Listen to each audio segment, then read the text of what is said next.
Let's consider a second possible ground of political obligation, namely in consent. We're looking for a ground for the obligation to obey the law. And a natural suggestion, one closely associated with Thomas Hobbes and John Locke, is that it's the consent of the governed that generates an obligation to obey the law. Let's call this the consent theory of political obligation.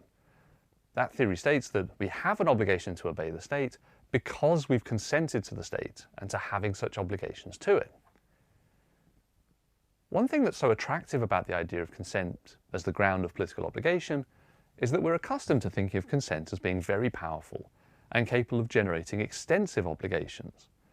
If you consent to picking me up from the airport, you incur an obligation to do so. When you consent to taking part in medical research, you incur various, often onerous obligations, such as the obligation to refrain from eating and drinking for certain periods.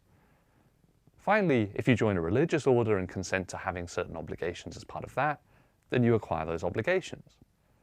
There might be limits to the power of consent to generate obligations, but even if there are limits, consent can generate obligations in many cases. So consent seems like the right kind of thing to be a ground for political obligation. So why might one doubt the consent theory?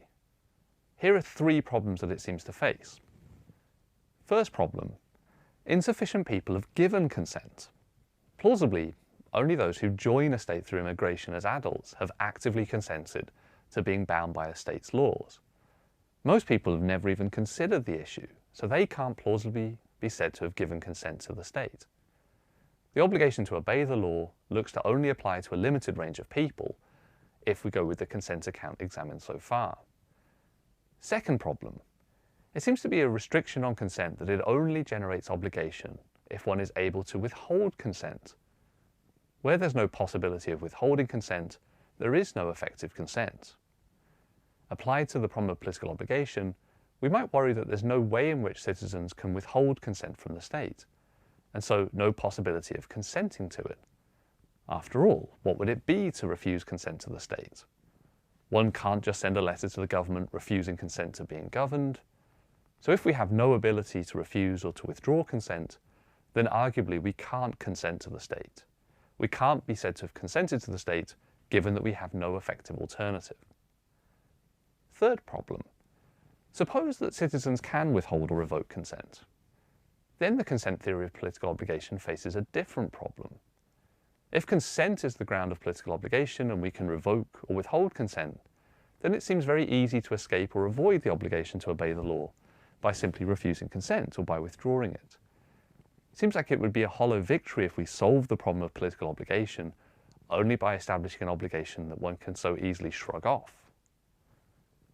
Okay, so how might a consent theorist reply to these problems? So how might someone who thought that consent was the ground of political obligation reply to these apparent problems for the view? Their first reply is that one way of responding to the problem of insufficient people having given consent is to distinguish between two kinds of consent, expressed consent and tacit consent. The difference between them lies in how that consent is communicated. Expressed consent is given openly and directly by explicitly saying that one consents to something. By contrast, tacit consent is given by doing something else within a context where it's understood that that constitutes giving consent. For example, if you're told that going into the classroom is to consent to being filmed within the classroom, then if you go into the classroom, you've given consent. So how will this distinction between tacit consent and express consent help with the problem? The first problem was that too few people had actually consented. Or that's what it looked like, at least. But if one can tacitly consent to being governed by the state and acquire the obligation to obey the law, then perhaps enough people have in fact consented. It may be true that most of us have not explicitly consented to the state. We haven't sworn allegiance or anything like that. But perhaps in our actions we give tacit consent to the state. Which actions are the relevant ones? Or perhaps it's things like voting in elections, using public services, or our continued presence within the state. What about a reply to the second problem? This second problem for the consent theory was that it may not be possible to give consent to the state because we can't withhold consent. This might also be alleviated by the distinction between expressed and tacit consent.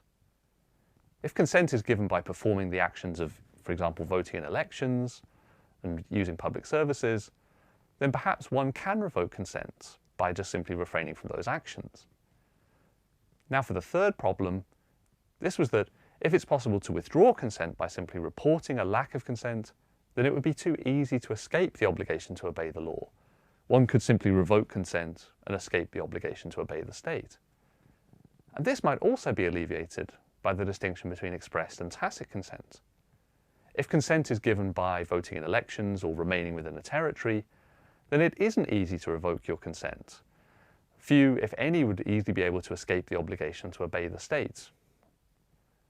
The distinction between expressed and tacit consent seems like it might provide a way for the consent theory to avoid the problems that we've considered. However, to fully assess the suggestion, we need to know how tacit consent might be given to states. What might constitute tacit consent to the state? So far we've considered participation in elections, using public services, or remaining within the state. But each of these faces problems. The problem with using participation in elections as a way of giving tacit consent to the state is that, at least in most democracies, turnout is pretty low. So everyone who doesn't vote in the election would no longer have tacitly consented to the state. And in those states that have very high turnout, they're typically compulsory democracies. And so, in virtue of the fact that people can't withhold consent, then plausibly they're not really giving tacit consent. So, if we adopted this tacit consent version of the consent theory, and we thought that the relevant kind of tacit consent came from participating in elections, we'd face the problem of the theory delivering an obligation only for a very small proportion of its citizens. If tacit consent isn't given by voting, what about citizens' use of public services as the mean by which they tacitly consent to the state? Here we face the problem that whilst most of us make use of public services, we face little real choice as to whether we do so. One can't easily avoid making use of the roads, for example. It's thus hard to treat the use of state-provided public services as an act of giving consent to the state, given that such actions can't be avoided in most cases. What about remaining within the state? Is that action a form of tacit consent to being governed by the state? Well, here we get a similar problem as in the case of public services. Many people have no effective alternative to remaining within their state. That might be due to financial restrictions, because they lack the money to leave, or other strong ties to their current state. And even if someone can leave their current state, they have little or no alternative to being within some state.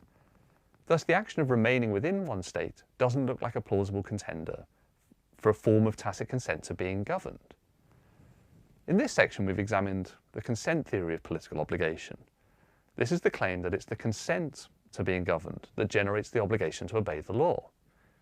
We found a number of problems with the view, problems that didn't seem to be avoided by distinguishing between expressed and tacit consent.